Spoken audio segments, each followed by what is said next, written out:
There is a staggering number of our youth entering the prison system every year. I mean, somewhere along the way, something's truly breaking down within our homes, our communities, our schools, and sometimes within ourselves. The question is, why is this happening? And more importantly, what can we do to change it? In this episode of Something to Talk About, we shift the conversation from re-entry to prevention.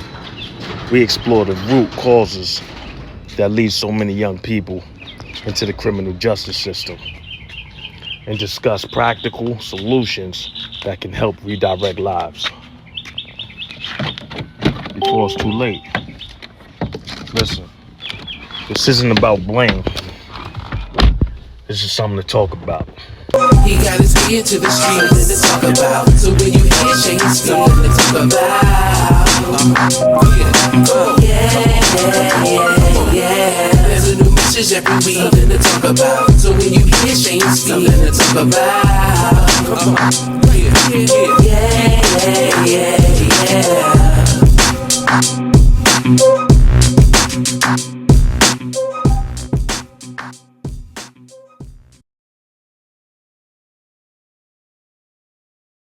Oh yeah, before we get into this episode, I'm gonna need you to like, share, and subscribe.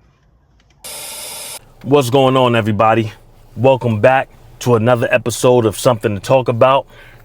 It's your boy Shayne Speaks. And today we're gonna have a conversation that most people don't want to have. Not because it's uncomfortable and not because it's a controversial conversation. It's because it forces us to look at ourselves. It forces us to look at our communities. It forces us to ask the questions that don't have easy answers. Look, there's a staggering number of our youth entering the prison system every year. Let's think about that. Every year, thousands upon thousands of our youth are finding themselves trapped in a system that many never fully recover from.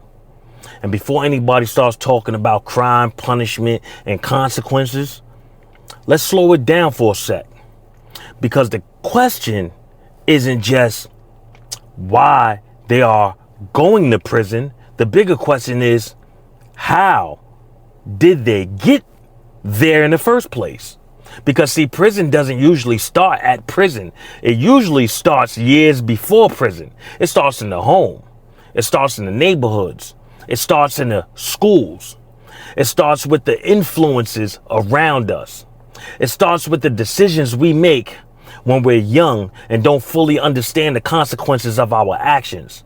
And that's what I want to talk about. Because see, this is serious. This is about our youth. This is about our future. See, a lot of people think that prison starts with an arrest. It doesn't. It starts with a pattern of poor decisions, a pattern of bad influences, a pattern of unresolved trauma, a lack of guidance. And if nobody interrupts that pattern, eventually it becomes a lifestyle. And eventually that lifestyle catches up. I know this firsthand because I lived it. I know what it's like to be young. I know what it's like to think you're invincible. I know what it's like to make decisions without fully understanding where those decisions could lead. A lot of our young people don't wake up one morning and decide they want to destroy their future. No, most of them are looking for something. Acceptance, belonging, identity, direction, purpose. See, unfortunately, they're often finding those things in the wrong places, like the streets. See, one thing I've learned in my lifetime is that people will do almost anything to feel they belong, especially young people. Everybody wants to be accepted, young or old. Everybody wants to be respected, young and old. And everybody wants to feel seen. And when that need isn't being met at home, the young start looking elsewhere. Sometimes they find sports, sometimes they find music, sometimes they find mentors. But unfortunately, most times they find the streets. And the streets, they will always welcome these kids. The problem is the streets rarely tell them the price of admission. And it's a heavy price. Trust me, I know. See, one of the biggest problems we're facing today is the lack of guidance. Not just the lack of fathers, guidance, mentors, coaches, teachers, positive role models.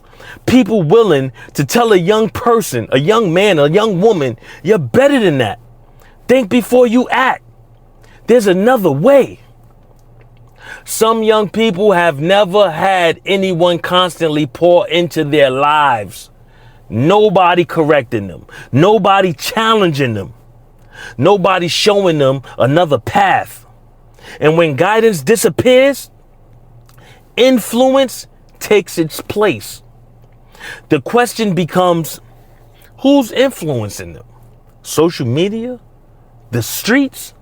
The peers who are just as lost as they are? Because see, somebody is always teaching. Even when nobody is intentionally teaching, somebody is teaching. Now let's talk about something else, like social media. Now don't get me wrong, social media can be powerful. It can be a powerful tool, but it can also be a dangerous teacher. See, some young people are getting their entire worldview from people they don't even know. They're learning what success looks like, what respect looks like, what manhood looks like, what womanhood looks like, what values looks like from strangers, people they don't know. And a lot of what's being promoted, it ain't wisdom. It's imagery. It's attention. It's validation. It's clout. And when attention becomes more important than character, bad things happen. Bad things happen. Now, let me say something. Some of y'all might not like this. At some point, accountability, I'm talking about for us, for the adults. Accountability has to enter the conversation. Yeah.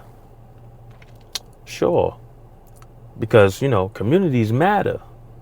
Opportunities matter. Systems matter. But choices matter too. We can't talk about solutions without talking about responsibility. And it's our responsibility to move these children, these young children that will soon be young adults, that will very shortly after that be adults, grown adults, those that are directing the way the world is going to be ran, the way we moving, the way we move about. We don't need it to be horrible. We need it to be prosperous. And they are the ones. They're the ones that's going to make the world what the world is going to be 20 years from now, 15 years from now, 30 years from now, 10 years from now. It's them. It's our youth. So we gotta respect our youth. We can't be demonizing them. First of all, we can't be demonizing them and acting like they good for nothing and they not worth our time and this, that, and the third, and then start getting all scared when they walk around, when they come around. The way everything is going is horrible. These kids don't have any emotional intelligence. And when we have a world full of adults with no emotional intelligence, that's like giving everyone a nuclear warhead. It's dangerous. It's dangerous. Anyway, we can't talk about solutions without talking about responsibility. Because if we remove accountability from the equation, we remove the power to change. Young people need guidance, but they also need accountability.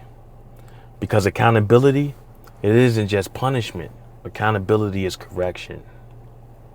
It's somebody loving you enough to tell you the truth. So what do we do about it? How do we stop this pipeline? Well, it starts with mentorship. It starts with presence. It starts with a conversation. It starts with fathers showing up. We got to show up, man. As dads, we got to show up. It starts with mothers showing up. You got to show up for your little man, for your boy. You got to show up for your little girl. You know what I'm saying? You got to show up for your young king, for your young queen. You got to show up. Come on, ma. Come on, dad. See, we need communities to show up. Show up for your neighbor, for your neighbor's son, for your neighbor's daughter. Show up as a community. Come together. You know? That's what we need. We need these churches to show up. Don't just show up for your congregation. Show up for the little young boy on the block and by the gas station with the rest of the young little boys that y'all rather call YNs. YNs. What that stand for? Young niggas? Come on. Come on, man. We got to do better. We got to do better and stop complaining. We keep on complaining about these young dudes and these young women, but we're not showing them the right things. We're not showing them, we're not moving them in the right direction. So whose fault is that? It's their fault? It's their fault that they never learned these things? That they was never taught these things? That they had to learn on their own through social media, through the internet, through YouTube?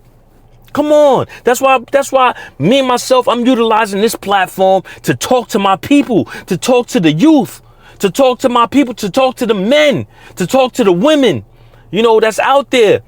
You know what I'm saying? That need to be talked to, not in in one of them gentle passive ways, man. You need tough love. These children need tough love. But they need love nevertheless. These grown-ass men and grown-ass women, they need tough love. They need to know, listen, take accountability for your actions. Your child is bugging. You need to get a grip on your child. You need to get a grip on the children in your community. Don't let these police get no grip. First of all, I'm not going to even act like that with the police. I'm not going to do that. I'm not going to do that because that's not what this is about. But what I am going to say is get a grip on these children out here, you know, before the system get them. Because the system don't care. Period. The system does not care. Anyway, it's your boy Shayne Speaks, man. And this right here was something to talk about.